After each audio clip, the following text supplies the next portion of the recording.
What's up, Lions Nation, and welcome to the Fourth and Whatever podcast, where our mission is to provide you with the most up-to-date news surrounding the Detroit Lions organization and keeping that roar in store in the Motor City and around the globe.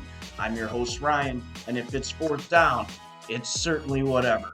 In this case, they got to operate and keep this drive alive. And no Amon-Ra St. Brown. He's cramping back in the locker room. Goff over the middle. Laporta caught it. How on earth did he catch that? He's got a first down. Are you serious? Thinks he's jumping this, and the big body of Laporta not only.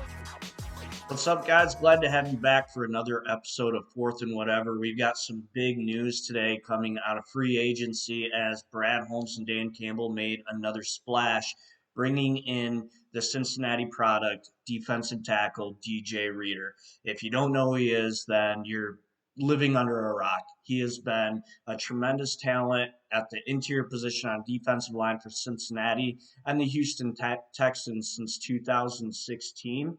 Absolute run stuffer, and this is exactly what this Lions defense needed.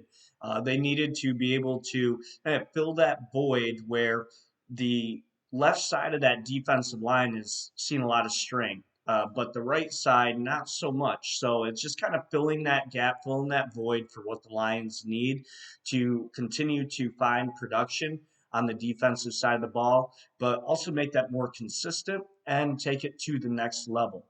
Last year, we saw splashes of really good defensive play, and then we saw splashes of really, really shitty defensive plays. So this move was something that was definitely a necessity, whether that be through the draft or free agency.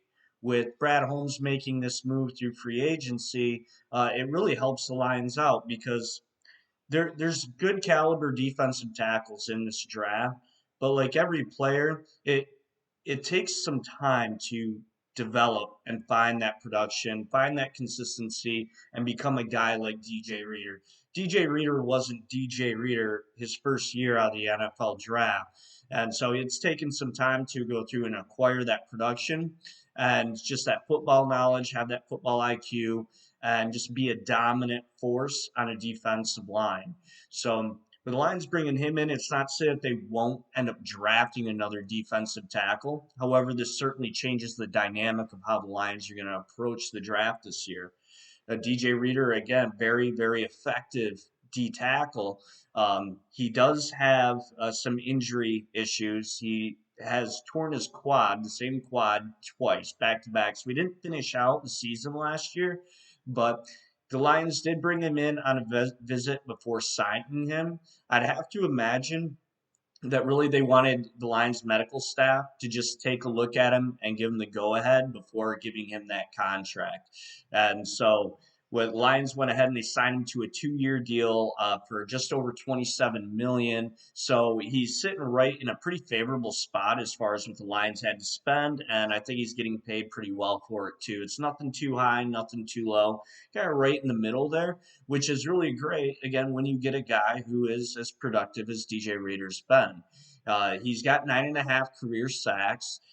This guy, he doesn't have a whole lot of sack numbers, and I think one of the reasons being when you watch his play, offensive lines really have to double team this guy, and he eats those double teams up, which is awesome. That's huge, especially if you're a guy like Aiden Hutchinson. You've got to be really, really happy about this move.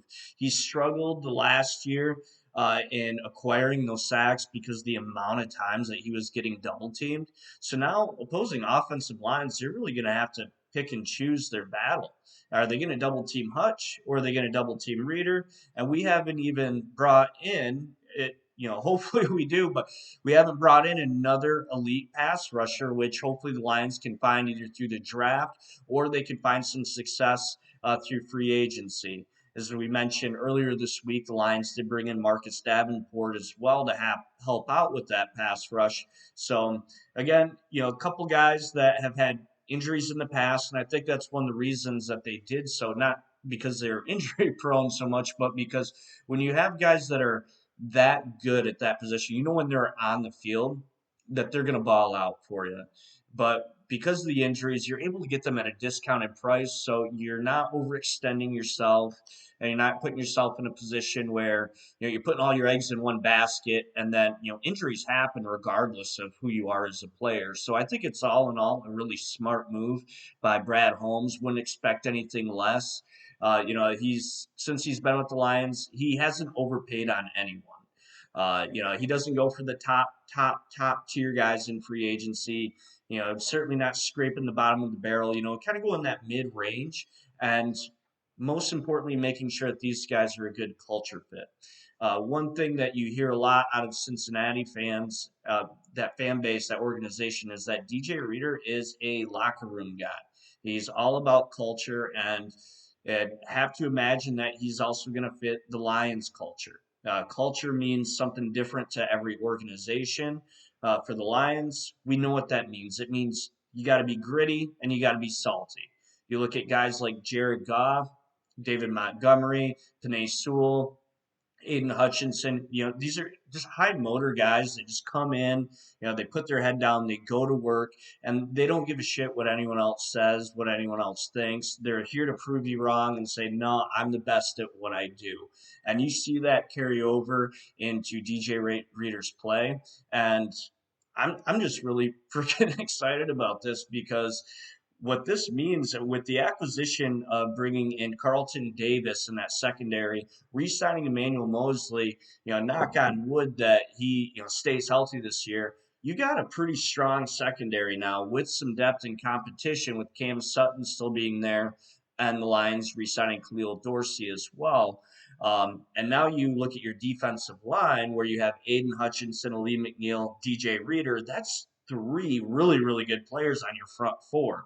So if the Lions can find an elite pass rusher to bring in opposite of Aiden Hutchinson, this defense is going to be more destructive than a political conversation over Thanksgiving dinner. And it's just going to be a hell of a lot of fun to watch, especially if the Lions offense can carry over and run it back for a 3rd season in a row, having a top 5 offense. So we'll continue to monitor and see everything that happens and unfolds here throughout the draft, and then also the remainder of free agency. A lot can happen, and I'm excited to see how everything here unfolds. That's all we really have for today's episode. Again, it's really exciting. What I would have to imagine is next for the Lions is a focus of the offensive line, with the focus really the last few days being on the defense, getting that side fixed. The Lions still have to replace Jonah Jackson. So we'll be on the lookout probably for another guard. I would have to imagine they're probably going to bring in a veteran guy, and then most likely you're going to be seeing a guard come in through the draft as well. And there's a lot of good offensive line depth in this draft too. So a lot of good things can happen. Stay tuned for the next episode of 4th and Whatever. We'll continue to keep you up to date with everything that's going on. Until next time, it's 4th down. It's whatever.